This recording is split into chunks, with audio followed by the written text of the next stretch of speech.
মৃত্যু কত নির্মম আর কতটুকু নিকটে আমাদের কাছে। আমরা আসলে ভাবি না মৃত্যু যে আমাদেরকে তাড়া করছে, আমরা মৃত্যুর দিকে রওনা হচ্ছি।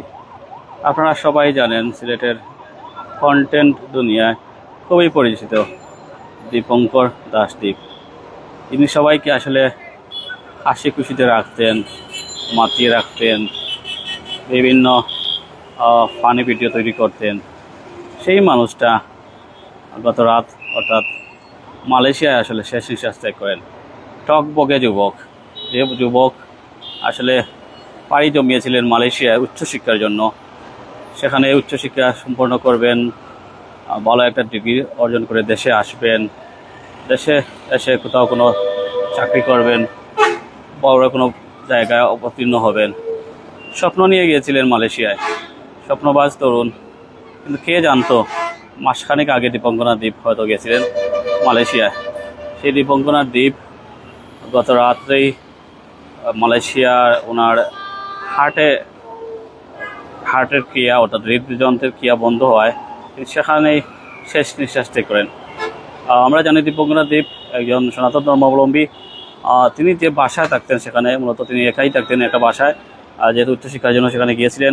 যখন তার শারীরিক অবস্থার অবনতি হয় তখন তার পাশে যারা ছিলেন তার ক্লাসমেট, তারা আসলে তাকে তাৎক্ষণিকভাবে হসপিটালে নিয়ে যাওয়া হয়। পরবর্তীতে মালয়েশিয়ার স্বাস্থ্য জিজ্ঞাসা করে অর্থাৎ যারা আসলে মেডিকেলে ছিলেন তারা জানাতেন তার আসলে হার্ট স্ট্রোক হয়েছে, অর্থাৎ এই রোগে তিনি মারা গিয়েছেন তৎক্ষণাৎই। তো সেই নির্ধারণ কাহিনী আসলে ঘটেছে আমাদের বাংলাদেশ সময় ভোর 6টার দিকে। আমরা যতটুকু জানতে পেরেছি দীপঙ্কনা দ্বীপ উনি আসলে সিলেটে একটা বাসা বাড়ি থাকতেন। সিলেটের নগরীর গোপালটিলা এলাকা তিনি পরিবার নিয়ে বসবাস করতেন। মা বাবা ও এক ছোট ভাই রয়েছে। দ্বীপদের পরিবারের সম্পত্তি উচ্চশিক্ষার জন্য তিনি আসলে মালয়েশিয়া যান। তার বাড়ি মূলত মিল বাড়িটা হচ্ছে হবিগঞ্জ জেলার মাধবপুরের মন্ডল কাপন পটিজুড়ি গ্রামের দীপজিৎ দাসের ছেলে, অর্থাৎ তিনি আসলে মাধবপুরেরই সন্তান, হবিগঞ্জের।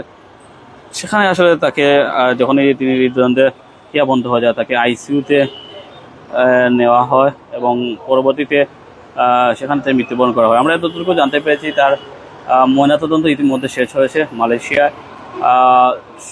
রাষ্ট্রীয় যতগুলো ধাপ অর্থাৎ আছে সেগুলো ধাপ পদক্ষেপ নেওয়ার পর তার দেহ হয়তো বাংলাদেশে নিয়ে আসা হবে। তবে সেটা কবে নিয়ে আসা হবে সেটা আমরা আপাতত বলতে পারছি না। তবে সবাই দোয়া করবেন দীপঙ্কনা দ্বীপ এই অল্প বয়সে একজন, আমি যদি বলি ওনার বয়স হয়তো 25-26 এরকম বা 30 হবে, এরকম, এর চেয়ে বেশি হবে না। এই অল্প বয়সে ইনি আসলে পৃথিবীর মায়া ত্যাগ করে গেছিলেন। যেখানে গিয়েছিলেন স্বপ্ন পূরণের জন্য, সেখানে তার স্বপ্ন শেষ হয়ে গেল। আসলে এটা ভাবা যায় না, খুবই কষ্ট লাগে, আমাদের ভাবতেও কষ্ট লাগে। মানুষের মৃত্যু কখন আসবে, কিভাবে আসবে, কোথায় আসবে সেটা আসলে আমরা কেউই জানি না। Unpredictable, life is very unpredictable, we can't predict. So আমরা যেটা বলে রাখি, সবসময় মানুষের সাথে ভালো ব্যবহার করুন, সৎ থাকার চেষ্টা করুন, আর যাতে করে মানুষের মন জয় করার চেষ্টা করুন।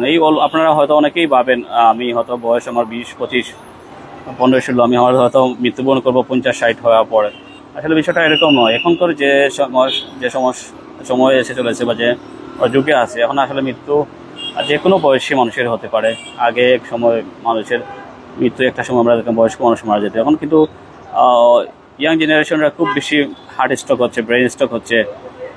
সবচেয়ে বেশি আসলে এই যে হার্ট স্ট্রোক বা ব্রেন স্ট্রোকের সব প্রবণতা ইয়াং জেনারেশনে বেশি। তো সবাইকে অনুরোধ করব সবাই নিরাপদে থাকুন, আর যাতে করে সবার সাথে ভালো সম্পর্ক থাকুন। আসলে মৃত্যু বলে আসে না, সবার স্বপ্ন পূরণ হোক।